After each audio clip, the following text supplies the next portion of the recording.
Hey, what's up, y'all? It's KBR Sports, the best sports talk show of your 24-hour day. I'm your host, Brendan Abbott, and to my left is Rashad Pennell, and to my right is Khalid Lewis. We're here giving y'all the best sports talk of the day. Good morning to everybody that's tuning in, and I hope y'all having a great day. We have a whole slate of topics today, going from Big Ben to all the QB injuries in the league to the Cam Newton and Ed Hockley issues. Um, we're gonna have a good amount of things to talk about today. But starting out, we're gonna start off talking about the Big Ben injury and how that affects the Steelers. They were on an offensive roll. They were like an offensive juggernaut throughout the first 3 weeks of the season, and then now this Big Ben injury is looking like it might derail them. So you know, it, one can only wonder how much of an impact this is going to have on the team. Rashad, we'll start with you. How do you think this is going to impact the Steelers and the team going forward with Big Ben being out? You hurt. Weren't you cheering for the Falcons last week? Falcons. Every week. Falcons. You only have one team, man. You gotta be loyal to one team. I am loyal to one team. But Steelers. okay, but So, okay. having Big Ben out,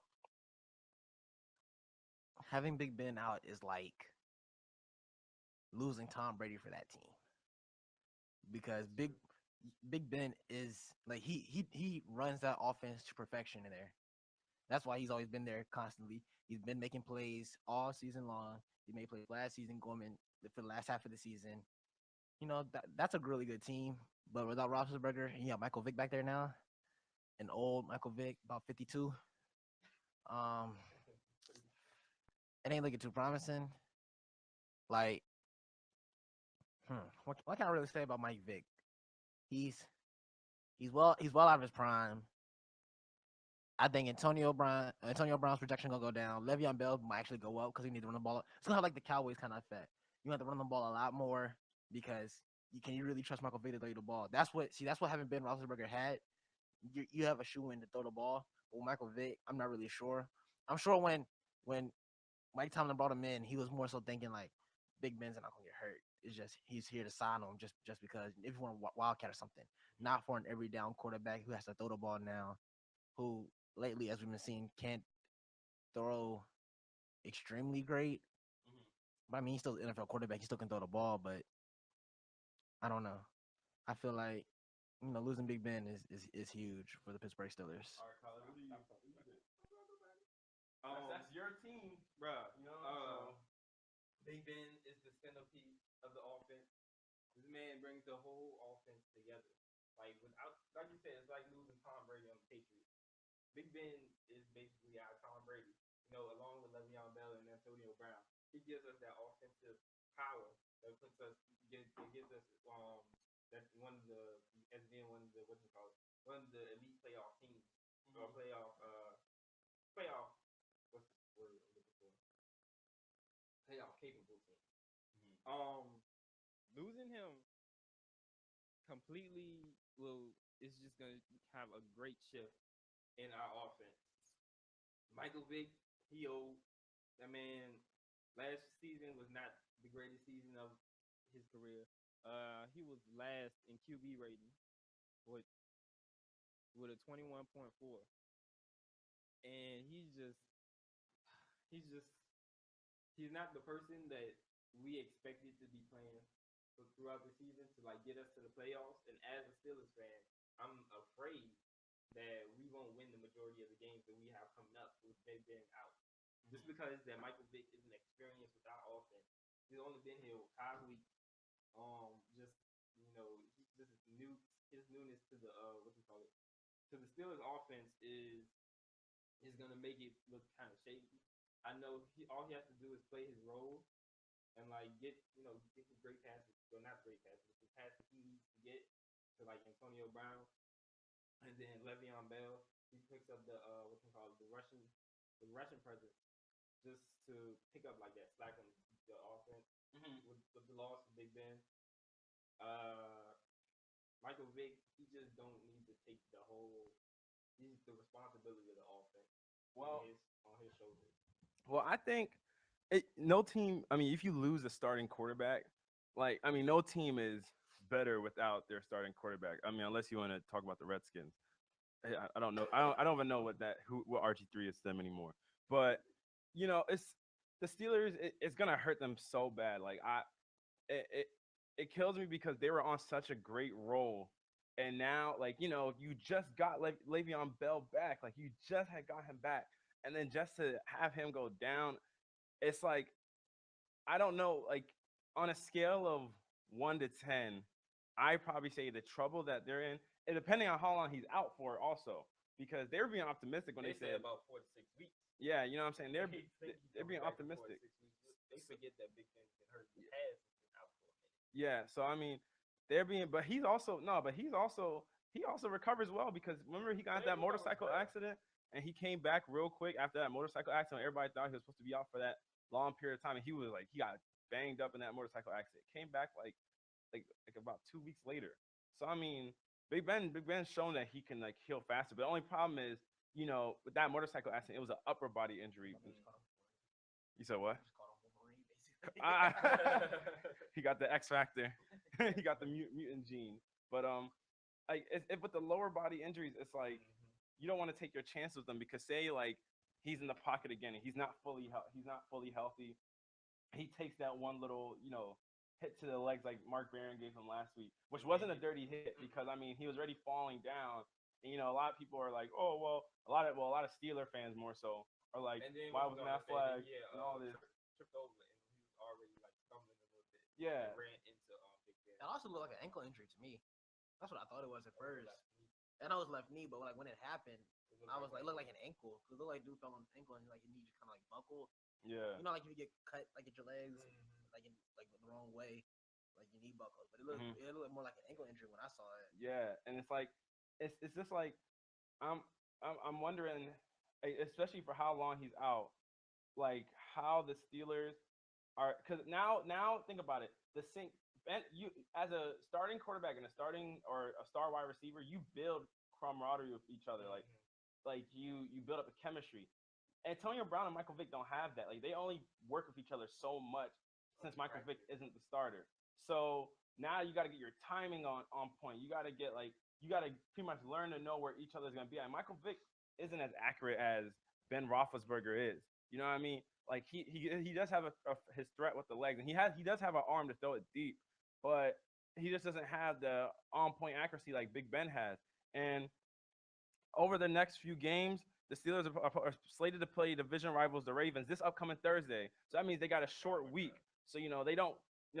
Michael Vick's not going to get as many reps at starting quarterback, as the team would like to, as Mike Tomlin would like to. He's probably going to innovate some things into accommodate Michael Vick, but it's like dang, like you play the Ravens this week, and you're just like and those games, the Steelers Ravens games are always, they're always hitting. Like you got to make sure you have a backup quarterback for Michael Vick, who's also been injury prone in the past.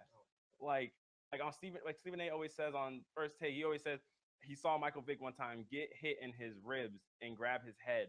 Like that's how like like how punch drunk he is. Like he's been hit so many times that like he just feels it everywhere now. Like you can hit this man in his what's it called? You can sack him wrapping him around his thighs. He'll grab his arm.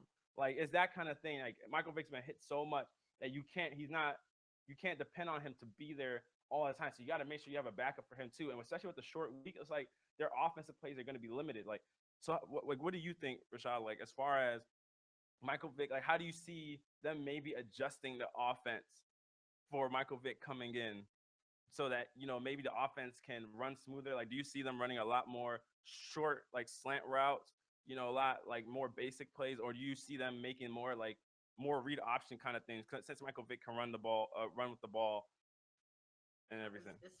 It's kind of like how when you remember when RG3 got hurt and Kirk Cousins came in, how they still like basically ran the same option even though he wasn't like a read option quarterback or anything like that, and they still made him run sometimes. Yeah. I feel like it's gonna be like that kind of. That he's gonna be like Kirk Cousins kind of. He's gonna be like he's not gonna run as much as he normally as RG3 would have ran. So Michael Vick isn't gonna run like the old Michael Vick, and more of a lot of his plays are gonna be probably it's not gonna be to get yardage. Like Big Ben. Yeah, they're gonna try to play him like Big Ben, just instead of not that many 20+ yard plays. Yeah. It's gonna be more of a short pass approach with read option going towards the sidelines where he's not taking hits. That's the one thing to make sure. And more so, even honestly, a lot of the plays that actually bang him up the most is sacks and stuff. So they gotta make sure they can avoid him getting hit from his blind side, because blind side sacks is what hurts the most on the quarterback. Yeah. That's what beats your body the most. You know what I'm saying? So like, it can't be like that here in Pittsburgh. Like they got to make sure they protect this man, especially the blind side, backside, because I think what we're gonna focus on is just make him feel comfortable, try and get him in a space where he knows that he can like throw the ball confidently, so that he won't get hurt and won't have a fear of like getting hurt. so basically like kind of like quick routes and stuff. Yeah, Are you trying to say like something like that? so all like 5 short or like above 5 or anything above I 5? would say a couple like a lot of short and then like a couple long just to see how it all works out, and especially if Antonio Brown is down. Because I'm saying you still have him, but see now, since you have Mike Vick back there, like are they gonna like like fill up the box for Le'Veon Bell and make Michael Vick throw, or like I feel like it's gonna be kind of like they're gonna put more weight on like Le'Veon Bell. okay? I think they're gonna So give you him don't think a lot of you don't pressure. think other teams gonna fill the box in and make Michael Vick throw the ball? So, So you think they're gonna? Yeah, they will, but they know that the what you call it, that Vic ain't the best QB. So they are definitely going to put so much pressure on him, and then also they know that Le'Veon Bell is going to have to pick up the slack because Big Ben isn't there. So they're also going to they're going to put a lot of attention on Le'Veon Bell as well. I feel you. Okay. What do you think, Brendan? Like, I mean, I see. I don't know if I agree with how you said they're gonna use him, like how they use Big Ben, because Big Ben does stay in the pocket more. And if you're saying like how they're gonna try and avoid Michael Vick getting hit, wouldn't it do better for them to have him moving? And but see, if you make him move, that's when he starts to get in mindset he wants to run. not, That's not when he gets always, hit, because that's when he becomes a runner instead of a quarterback. but not always. He's that's what he's worked on in the latter years of his career of trying to become more pass oriented. So he thinks pass first and doesn't run until. That's why you got to keep him in the pocket. But if you keep him in the pocket, he's not accolades accolades to all the plays.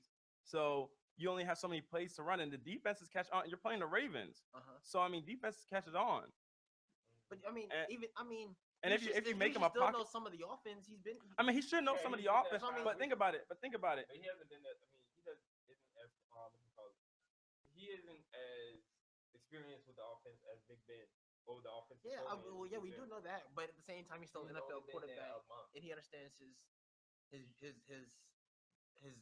job description, basically what to do, how he needs to basically run the offense at any time. He needs to make sure he knows the playbook at any time. That's what they tell you, like when you first go in. Make sure you know every quarterback needs to know the playbook. He may not know it as in depth as Ben Roethlisberger because they run different like plays or different schemes for different quarterback, but he still knows some of the stuff he needs to know. But isn't that the same case with how they had the thing going for Johnny Manziel? Like Johnny Manziel was working. He was the backup working with them, but then they take him out saying you still don't fully know the offense, and the offense is catered to Josh McCown, whereas versus you, where you're a moving more so mobile quarterback than Josh McCown, who's more of a pocket quarterback. Big Ben's more of a pocket quarterback, in which Michael Vick's career went down when he became more of a pocket quarterback. That's when his career started to dip. When in Philadelphia, they try to make him more of a pocket quarterback instead of just letting him play free flow and mix it up. Like when he mixed it up, Michael Vick was the most dangerous weapon on the field. But when they started making more of a pocket quarterback, that's when he started becoming hit because he didn't have the offensive line to protect him, and because in the pocket he takes too long sometimes. He holds the ball on for too long sometimes. And I know Because especially he wants to run it so bad. Yeah, and not because he wants to run it so bad, just because sometimes you don't like when you're on the move, you're more, how do I say this? You're more hasty with your decision. You're quicker to make a decision because you're on the move. You're like, I gotta get this out quick. But in the pocket, he gets comfortable. He's like, okay, I have time. And I mean, granted, you do have a great receiver like Antonio Brown. He has to help. one great receiver. You got to think about all the good receivers he had at Philadelphia. Exactly, and that's my For point. the offense to make him run. That's why you got to stay in the pocket with this team. No, but he had all those great receivers in Philadelphia. That's why he could run, because they can make plays like. No, but remember, they try to keep him in the pocket with all those great receivers, and that's when the offense went down. He still had all those great receivers. He still had Deshaun Jackson, Jeremy Maclin. He had Brent Selleck. He had Riley Cooper. He had all those guys. Wasn't he there with Andy Reid? Yeah, he was there with Andy That's- Reid. but he wasn't in the pocket really then. He was. It, he it was in the more pocket. so. He was more so in the pocket with Chip throughout his Kelly. throughout his whole time there, he was in the pocket with Andy Reid. Throughout his whole time there, Andy Reid didn't leave until like Two, 2 3 or years, 3 3 years ago. And Michael Vick was there with the whole time with Andy Reid. And then Michael Vick had that great season in like 2010 or so. So like that was a long time ago. And then like that, he was in Philadelphia for a good 2 or 3 years after that, and then became Nick Foles' backup. Yeah. So I mean, he lost the job even with Andy Reid there because of his inaccuracy in the pocket, he was turnover prone and his injury prone because he always fumbled the ball in the pocket because he's always getting hit, and then he always threw interceptions because he just. I mean, you have somebody like Deshaun Jackson that takes the lid off the defense. You have somebody like Jerry Maclin that's always in the right spot of the defense, who knows how to get open. And you have a big tight end like Brent Selleck that's a great receiving tight end. So it's like you had more weapons there, I feel like, there. And you had a great running back. So it's like you had all that, and you still were like struggling to like get your offense going from the pocket. So I'm like, I don't know if pretty much having him working from the pocket is the right idea. But we'll move on,